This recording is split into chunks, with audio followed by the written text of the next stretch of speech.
Perdana Menteri Tan Sri Muhyiddin Yassin hari ini melancarkan saluran khusus TV pendidikan secara terestrial Didik TV Kementerian Pendidikan Malaysia KPM. Saluran yang pertama kali diperkenalkan itu bertujuan memperkukuh pelaksanaan pengajaran dan pembelajaran di rumah PDPR, khususnya kepada murid yang tidak mempunyai akses kepada pendidikan secara dalam talian.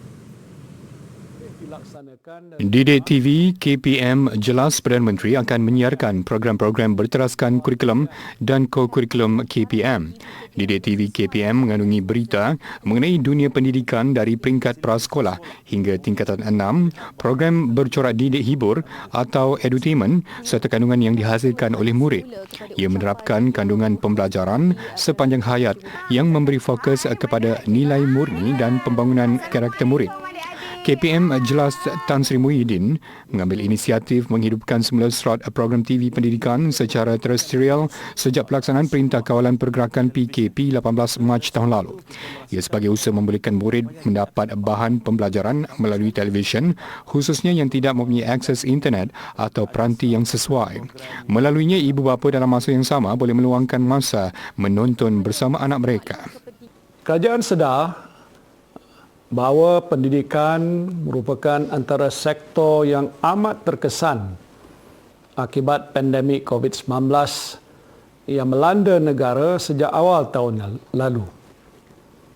Keadaan ini merupakan satu situasi yang sukar sehinggakan Kementerian Pendidikan Malaysia, iaitu KPM, perlu mengambil keputusan menutup sekolah semasa tempoh pelaksanaan Perintah Kawalan Pergerakan iaitu PKP. Apabila sekolah ditutup, maka pastinya pengajaran dan pembelajaran secara bersemuka di sekolah tidak dapat dilaksanakan.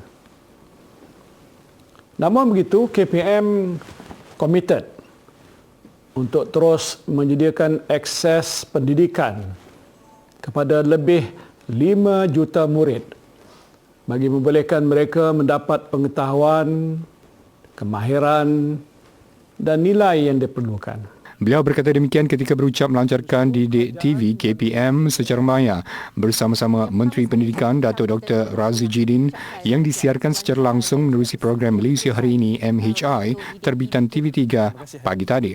Didik TV KPM disiarkan menerusi saluran 107 di MyTV, saluran 147 di Astro dan saluran NTV7 di TV Unify bermula 7 pagi hingga 12.30 malam setiap hari.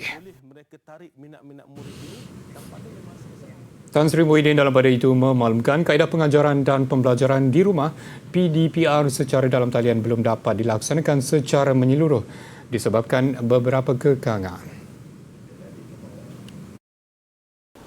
Kerajaan juga sedar bahawa murid-murid terdiri pada pelbagai latar belakang, sama ada di kawasan bandar, luar bandar ataupun kawasan pedalaman.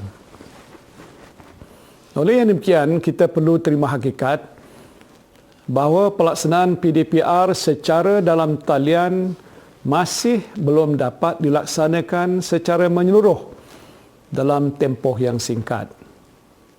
Ini ialah kerana sebahagian besar murid tidak memiliki peranti sesuai dan juga faktor kekangan akses kepada internet. Yang cukup kreatif, yang ada cara... Menyedari cabaran yang dihadapi murid, guru dan ibu bapa, kerajaan jelas beliau komited mempelbagaikan sumber pembelajaran khususnya ketika pandemik COVID-19 termasuk menyediakan slot program Didik TV KPM. Makanan seimbang dari sudut pendidikan kesihatan. Okey, kalau kita lihat dari